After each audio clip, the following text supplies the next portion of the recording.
This is Pet Life Radio. Let's talk pets. Got questions about your hound's health? Need the facts on Fido's fitness or food? You want to unleash your pup's potential? Well, you've come to the right place because it's time to win with dogs. Here, we learn how easy it is to naturally improve the lives of our furry friends. So sit, stay, and get ready to win with dogs. With me, Raquel Wynn. Hey there, listeners. It's Win with Dogs again. I'm your host, Raquel. Today, we have an extremely special episode. You know, I'm always preaching nutrition to all of you out there. And today, I will be speaking with Franco Cavaleri. He's a prominent nutritional biochemist. My favorite, he can get in there and tell us just how our bodies react to the foods we're eating. He's done many things. He's written a book for humans called The Potential Within, a guide to nutritional empowerment. And what I am interested in speaking with him about is his new book for canines, The Potential Within, Your Dog's Health, a natural guide to health, happiness, and harmony for your canine companion. It'll be quite fascinating to get his take on everything. Cavaleri graduated from the University of British Columbia, where he majored in nutritional science and biochemistry. And his postgraduate work continues to focus on the latest gene-related and insulin-related nutraceutical research. So this is going to be a great show. We'll get lots of good information out of him, I'm sure. Hang tight. We're going to take a quick break and be right back to speak with Franco Cavaleri on Win with Dogs. Don't go away. Take a bite out of your competition. Advertise your business with an ad in Pet Life Radio podcasts and radio shows. There is no other pet-related media that is as large and reaches more pet parents and pet lovers than Pet Life Radio. With over 7 million monthly listeners, Pet Life Radio podcasts are available on all major podcast platforms. And our live radio stream goes out to over 250 million subscribers on iHeartRadio, Odyssey, TuneIn, and other streaming apps. For more information on how you can advertise on the #1 pet podcast and radio network, visit PetLifeRadio.com/advertise today. Let's Talk Pets on PetLifeRadio.com.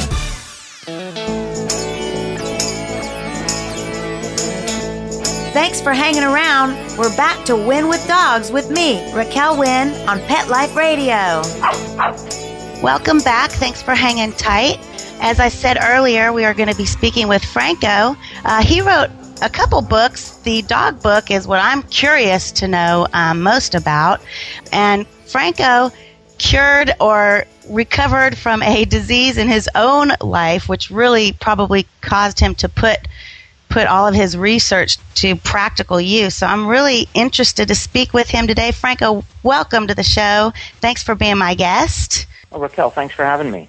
Yeah, and so you're a biochemist. That's so awesomely great. I always preach to people that, get them as much good food, organic, pesticide-free, raw foods, eat all of that you can. And a lot of purists say to get your nutrients from your food and not supplement at all. But I kind of think that's next to impossible with the kinds of foods that we have out there. Let's start at the very beginning, Franco, and give us a little bit of background on what you do and how that has shaped your perspective on food and nutrition. Well, what I did and what's got me started in this industry was sports nutrition.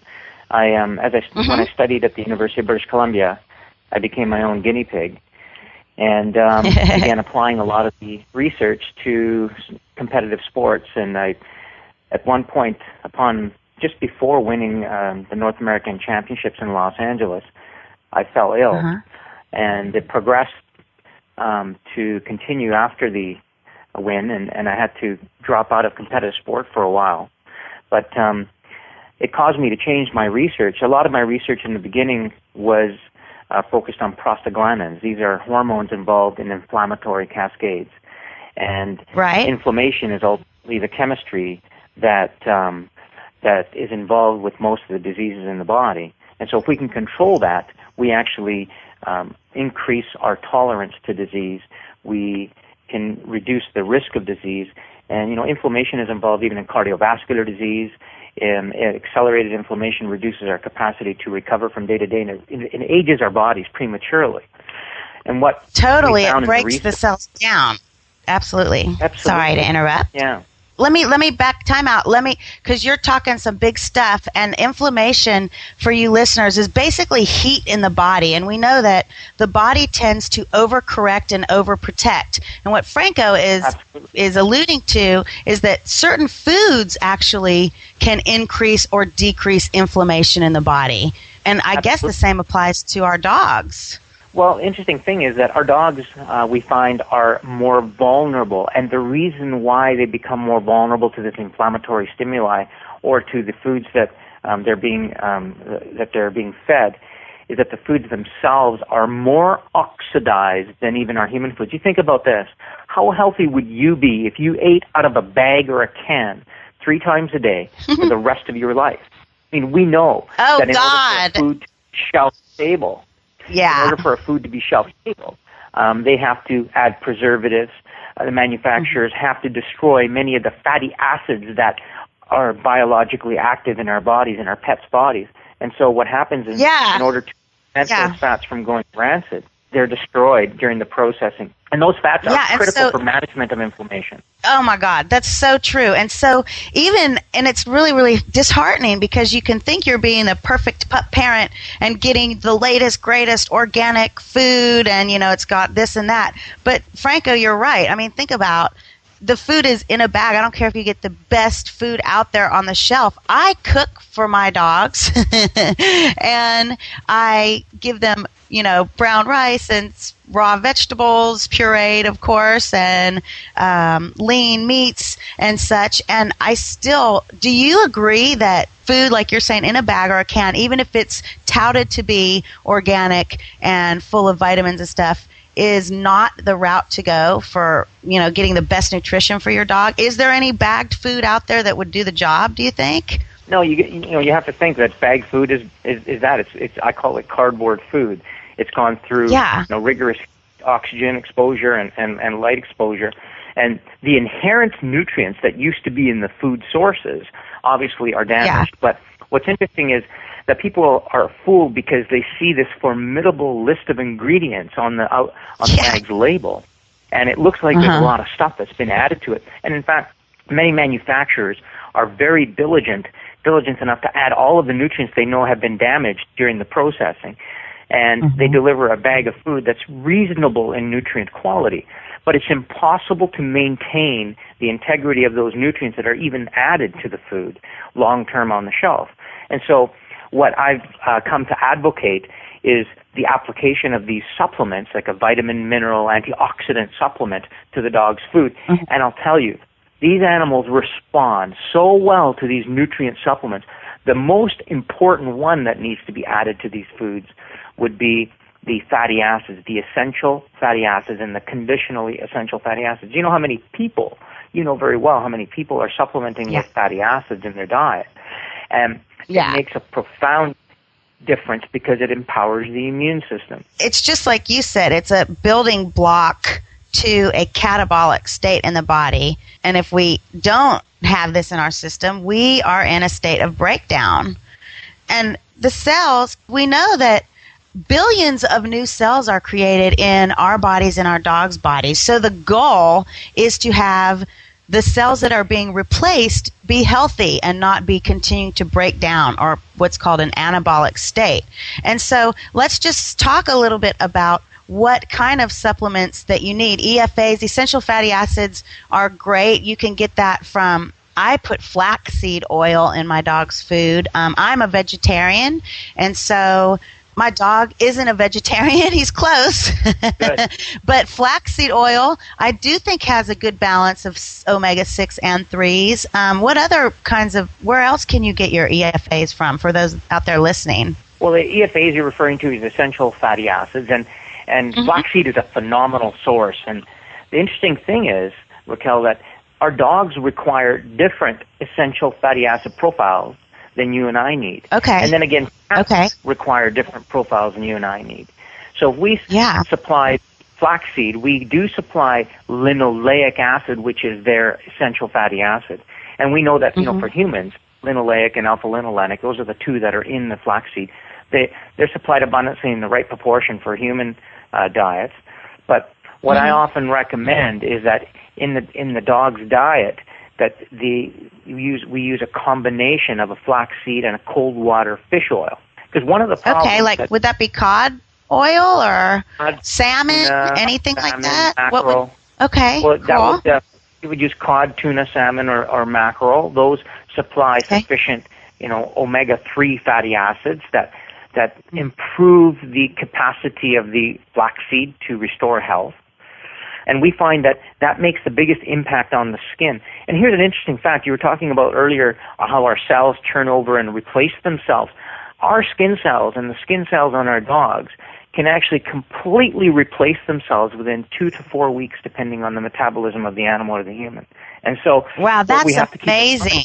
That is amazing. And you think about the muscle mass in our bodies or the dog's body will replace itself at a molecular level within about 6 to 8 months, depending on our metabolism. What I've heard is you're a completely new person, essentially cellularly, in about 6 months. Most systems have regenerated. So you can look at what you do over the winter. Everyone trying to get in shape for summer, you better start 6 months ahead of time. You're right. It can take anywhere from 6 months to a year. Now, someone who's really physically active and is instigating a healthy metabolic rate, then the body's it's recycling itself faster, obviously, than someone who's sitting on a couch. And there's a key. If you're active and the body's recycling itself faster, you have the potential for your animal or for yourself to supply nutrient building blocks and a different lifestyle that will help restore the body from a genetic standpoint so that it's healthy. And here's what's unfortunate is if you develop a disorder or your animal develops a disorder, we fail to consider changing the lifestyle or moving from the diet or the lifestyle that has caused or contributed to the problem. We all say, "Oh, this is a genetic anomaly that that we're vulnerable to, whether it's obesity, whether it's an autoimmune disease." Which is crap. That's crap. Go ahead. I said that's total crap. I think it's crap, like now they say 30% is genetics, and it's dwindling as the research continues to pile up. It used to be like 60% is due to genetics. Now we're down to 30%. Who knows? In 10, 20 years, it may be 10%. It's more like 5 or 6%. Let's talk truth, just like you're doing. It is like 5 or 6%. We need to be accountable and know that we do have some measure of control over how our bodies degenerate. And same with our Absolutely. pet. So the research is showing it's 5 to 6% genetically only influenced. Wow. What we're also seeing in the research is that nutrients interact with our genes. This is the new wave of nutrigenomic research where if various nutrients are limited in the diet, the genes are not getting the stimulus to be activated. And it's one of the causes of obesity. It's not just the caloric impact that is causing obesity. Totally. It's the fact that some of our genes that are designed to manage fatness in our body are not being activated by certain nutrients. And we've all heard of these nutrients, and we tend to supplement with them like chromium and vanadium, but we can actually use them in very precise blends to activate the genes responsible for restoring these fat management systems in the body. We can do it for our pets. And this is a lot of the research that I was involved in, because when we improve insulin function, we then also improve biological age. The body doesn't age as fast if insulin is working at optimal levels. And we are all for that. I mean, humans or hounds, the anti-aging is definitely of interest. And you're talking about insulin, and we know that insulin spikes in the body, and I've had a podcast before on glycemic index of foods. Anyone out there who wants to research further, the glycemic index of foods simply is your body, how your body reacts to the amount of sugar in that food. So a high glycemic index means that it spikes your insulin levels in the body, which then means your body preferentially is burning off these excess carbs to get your body regulated and it's burning those instead of fat. So that's why they say when your insulin levels are spiked, you go into more of a fat storage mode. And what Franco's talking about is kind of overriding that trigger in your body, keeping the insulin levels in control so that your body can burn fat for fuel, which is actually the preferred body's method. But if you have an abundance of carbs and sugar in your system, your body burns those quick, just to get your body regulated. Am I sort of on the right track? I think that's what I've gleaned from all of my readings. That's right on. Well, if we're eating foods that have a glycemic impact that's high, the insulin levels are spiked, as you said, and insulin pushes everything to storage. So we tend to then store body fat instead of burning it for energy. Which is why we love red wine, because the glycemic index is 0. If you're going to drink anything, red wine. Anyway, on that note, it's too early maybe for you to get a glass of red wine, but still, go get a glass of water and hold tight. We need to take one more break. We'll be right back talking with Franco about nutraceuticals and what you can do to increase your pup's longevity through nutrition and activity, and his wonderful book that he wrote, which we definitely are going to talk more about. It's called The Potential Within Your Dog's Health, A Natural Guide to Health, Happiness, and Harmony for Your Canine Companion. But hang tight. We'll be right back after this quick water break. Hey, don't you go anywhere. We'll be right back to Win with Dogs right after this quick water break.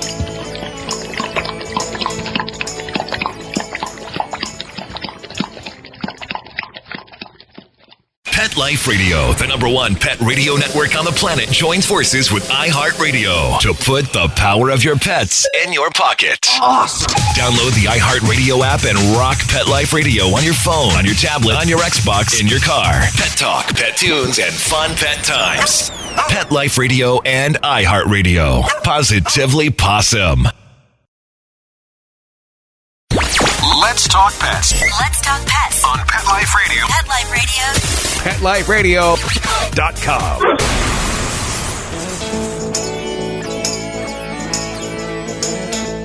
Thanks for hanging around. We're back to Win with Dogs with me, Raquel Wynn, on Pet Life Radio.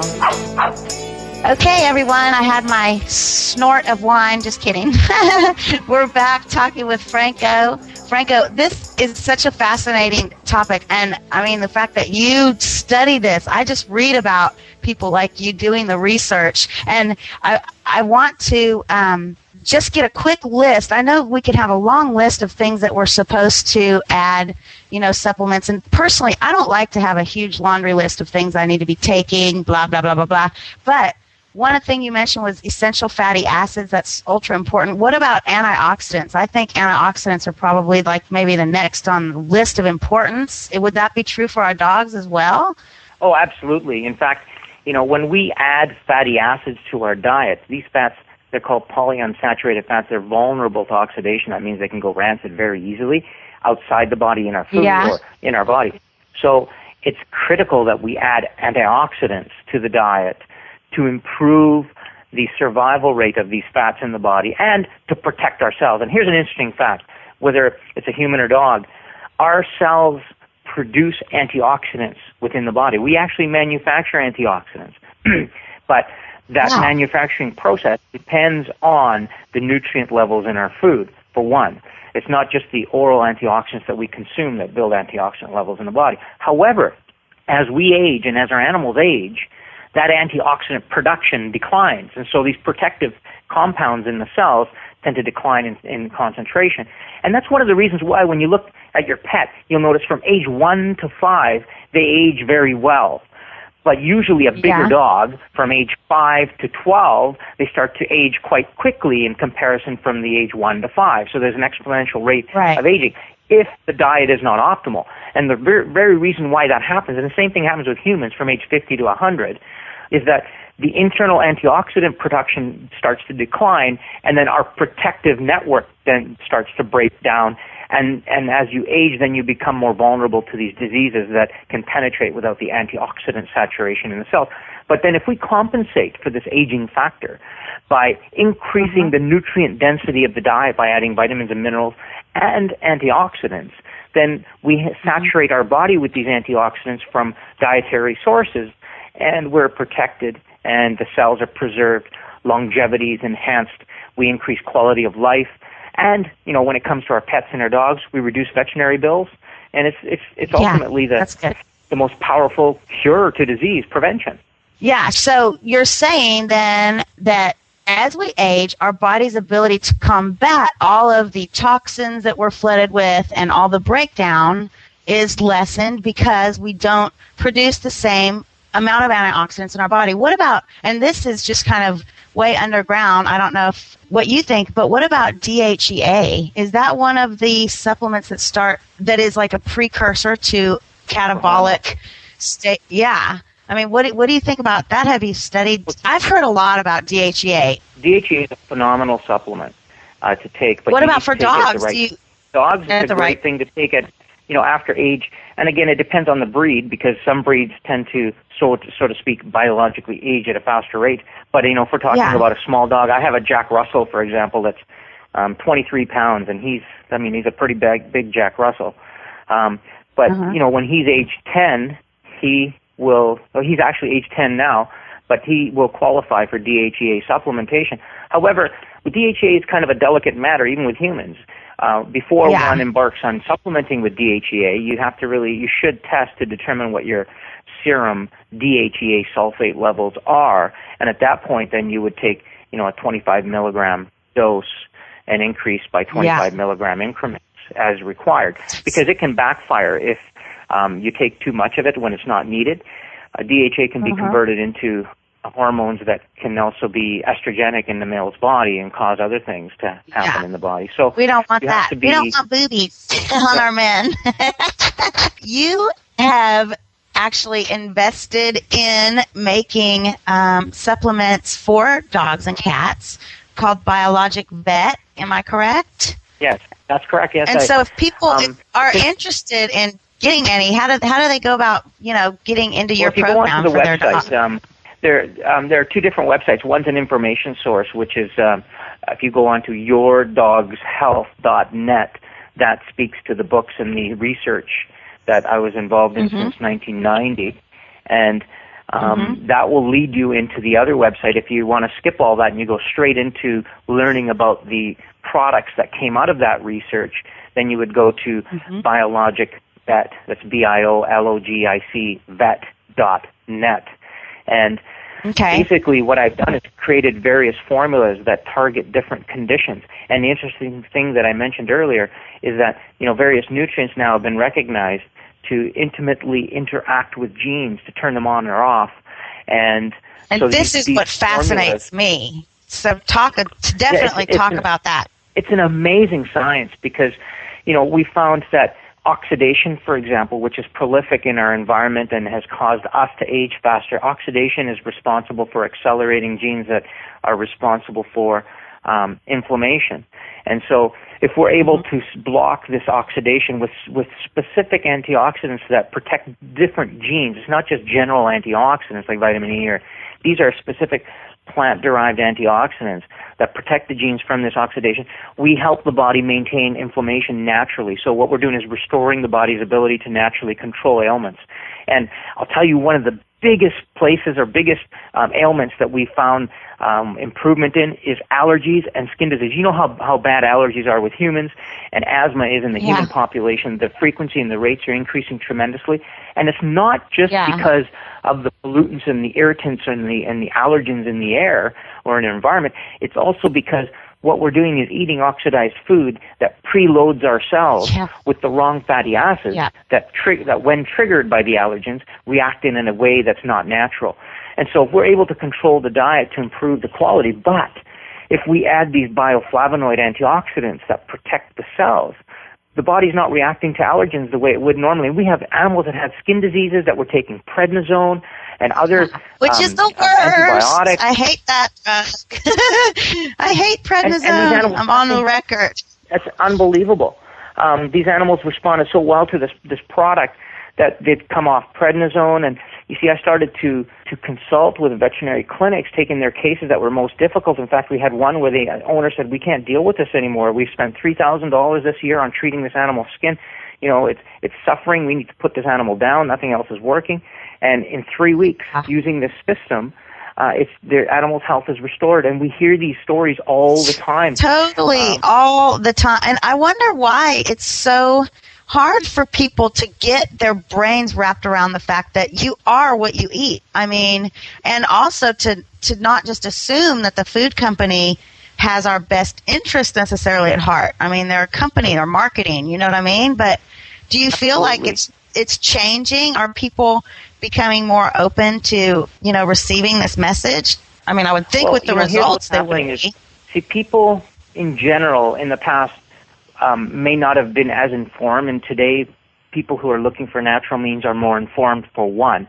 And that information is driving a new wave of nutrition because it creates demand. And you see, before manufacturers could get away with producing a lower cost product, and it's because the consumers wouldn't buy a higher cost product because they didn't see the value in it. But today, because they are more informed, the consumer is recognizing the value of better quality nutrition and supplements. And so manufacturers then are meeting the need. So it's ultimately consumers who drive the marketplace. If you're willing to pay more for something that's going to provide better health, then manufacturers will make it. But they'll also make the garbage that some people are willing to buy at a lower cost, which they'll pay for in the end in veterinary bills. Yeah, exactly. It's like invest now in good food and supplements, or pay later at the hospital.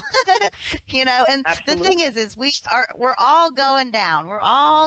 We all have a timeline, but the point is we want to feel as good as we can while we're here, and we want our dogs to feel as good as they can while they're here. So, Franco, I thank you for writing this book, and everyone out there who wants to learn more about it, please do get Potential Within Your Dog's Health, a natural guide to health, happiness, and harmony for your canine companion. And this is all going to be up on our website at Pet Life Radio, all the links. Where can people buy your book if they want it? The book's available in bookstores and in health food stores and in pet supply stores. But to learn precisely where to get it in your area, and if there isn't a store in your area carrying it, we can actually send it directly. You can go to my website. It's yourdogshealth.net. Or you can go to biologicvet.net. One of those two websites will be able to supply you with the book, or a store nearest you that has the book. Yeah, and in this book, which I do recommend everyone get it, it's got a lot more than just nutrition. And I love that you talk about the fact that, there's a difference between, how did you put it, eating something, like there's a difference between feeding and, say it how you said it. Feeding it was and perfect. nourishing. Two different things. Thank you. Feeding and nourishing. Feeding and nourishing. Which is why sometimes, like you were saying earlier, people are obese because their bodies, they're eating all this food, which has calorie, but there are no nutrients. So essentially, we're getting bigger and bigger, but our cells and our body is starving, which is That's right. It's terrible. You think the North American malnutrition is very different than the malnutrition we see in third world countries. The malnutrition we see in North America is embodied by obesity. And the obesity is caused by people losing their control and their over food and their appetite because the body is driving them to eat more nutrition. And so as the body is striving to gain more nutrition, the calories are being packed away because they don't know what to do with it.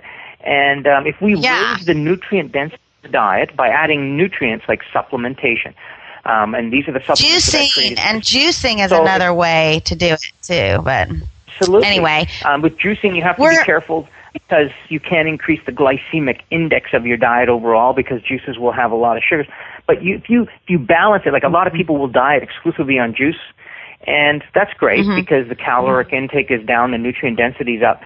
But you have to combine it with other foods that offset the glycemic impact of juicing exclusively. With our dogs, one thing we have to keep in mind is dogs and cats. Cats, first of all, are carnivorous, and dogs are omnivorous, but close to carnivorous. They have a lower capacity to resist or to tolerate glycemic impact than even we do. So, I often recommend that they don't consume grains and a lot of juices from fruit, although the fiber and the component that comes out of the juicing, the byproduct, is great for them. Yeah. There's a Am I boring lot. you, Raquel? No, I'm fascinated. I love it. I could talk for days about this. Unfortunately, we're out of time, so we can't talk anymore. But I definitely need to have a follow-up talk with you because we didn't even really get into some of the other stuff in your book, physical activity, what you think on that, and different specific canine health problems. But anyway, I would love to have you back. I thank you so much. Absolutely, we will. And so all of you listening, it's Franco Cavaleri, and the website is yourdog'shealth.net or biologicvet.com. Pick up the book and just get out there, as I say, and get some knowledge, research. Remember, you're only as good as the amount of knowledge you have at this moment. So if you find out through research that you're doing some things horribly wrong for your dog, don't shame yourself. Just adapt with your new information. And Franco, thank you. You've certainly opened my eyes to some things that I will be researching more. Thanks for being a great guest. And Mark, thank you for making us sound great. Oh, you're so welcome. And Franco, please come back anytime. I'd love to have you. Okay, great. Thanks for listening, guys. Go out there and win with dogs. We'll be back soon. Have a great day. Exercise, nutrition, interaction, and love make for one healthy, happy hound. Give yourself the gift of knowledge on demand every week right here at Pet Life Radio with me, Raquel Wynn, and Win with Dogs. Let's Talk Pets every week on demand, only on PetLifeRadio.com.